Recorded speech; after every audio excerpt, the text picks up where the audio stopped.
हा व्हिडिओ बघणाऱ्या सर्व भावांनो बहिणींनो, मी दिलीप गवई पूर्वजांचा खजिना या यूट्यूब चॅनलवर तुमचं स्वागत करतोय। आणि आज तुम्हाला आडूळसा या वनस्पतीची माहिती करून देणार आहे आणि तिची ओळख करून देणार आहे। तर याला आडूळसा असं म्हणतात मित्रो।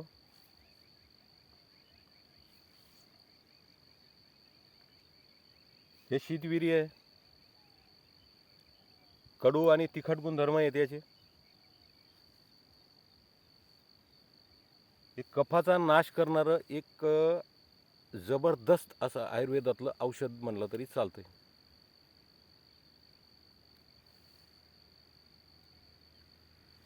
हे सर्दी खोकल्यावर चालतं, तुमच्या दमात चालतं, दमाचा आजार असला त्या लोकांना चालतं, ज्यांना टीबीचा आजार आहे त्यांनाही हे औषध फायद्याचं आहे।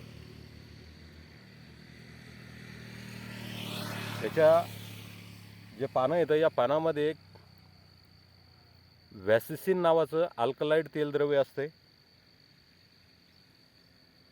याचे आपल्या जीवनामध्ये आपल्या शरीरामध्ये महत्त्वाचे दोन उपयोग होतात। एक तर हे जे आपले खोकल्याचे झटके येतात, आपल्याला खोकल्याचे जे उबळ येतात, पहिलं काम याचं असतं की आपल्या शरीरातले जे खोकल्याचे झटके आहेत किंवा जे उबळ आहे खोकल्याचे हे कमी करणं। आणि दुसरी गोष्ट, आपल्या शरीरातला जो कफ आहे आपल्या याच्यामधला, तर तो कफ पातळ करणं। हे दोन गुणधर्म याच्या पानामध्ये आपल्याला पाहायला मिळतात मित्रो। आणि हे आपल्या जीवनासाठी अतिशय आवश्यक आणि महत्त्वाची अशी हे दोन गुणधर्म आहेत। आज सर्दी खोकला कंपल्सरी बहुतेक बऱ्याच वेळेस या सर्दी खोकल्यासारख्या आजाराला आपल्याला सामोरं जावं लागतंय। पण हे जर आपल्याजवळ असलं मित्रो, तर ही एक असं औषध आहे, यानं जास्त वेळ लागत नाही। तुम्ही ज्या दिवसापासून याची सुरुवात करसाल हे त्याच दिवशी तुम्हाला आराम दाखवायला सुरुवात करतं मित्रो। हे लहान मुलापासून वृद्ध माणसापर्यंत कोणालाही घ्यायला चालतं। आता हे थोडं कडू असल्यामुळं लहान मुलं याचं थोडं हे करतात, पण याच्यासाठी एक पर्याय म्हणून आपण याच्यासोबत त्याला खडीसाखर किंवा मग मधाचा वापरही आपण याच्याला करू शकतोय। तर करायचं काय, याची जे पिवळे पानं आहेत ही हिरवी पानं घेऊ नका। बऱ्याच वेळेस असं होतं लोकांना ही कवळी पानं चांगली दिसतात आणि कोवळी पानं तोडून आणतात मित्र, आणि या कोवळ्या पानांचा कडा घेतात। याच्यामध्ये तेवढे रिझल्ट तुम्हाला मिळत नाहीत। आपल्याला करायचं काय की जी खालची याची जी जुनट पानं आहेत, जी पिवळी झालेली पानं आहेत, ही जी जुनी पानं आहेत पिवळी झालेली, ही पानं घ्यायची आहे मित्र। आणि हे पानं घेतल्याच्या नंतर ही जे जुने पानं आहेत अशी कुच करून पाण्यामध्ये टाकायची आणि याचा कडा बनवायचा आहे। साधारणतः अर्धा गिलास पाण्यामध्ये 2-3 पानं टाका आणि त्याला उकळा चांगलं, अर्ध पाणी आटेपर्यंत। आणि याचा कडा रोज सकाळी जर सकाळ संध्याकाळ 2 टाईम जरी घेतला आपण, किंवा लहान मुलांना दिला, याच्यात लहान मुलं घेत नसले त्याच्यात खडीसाखर टाकायची किंवा मध गोड करून त्यांना प्यायला द्यायचं। हे पोटात टाकून द्या, तुमचं काम झालं। त्याचं काम ते आपोआप करतं।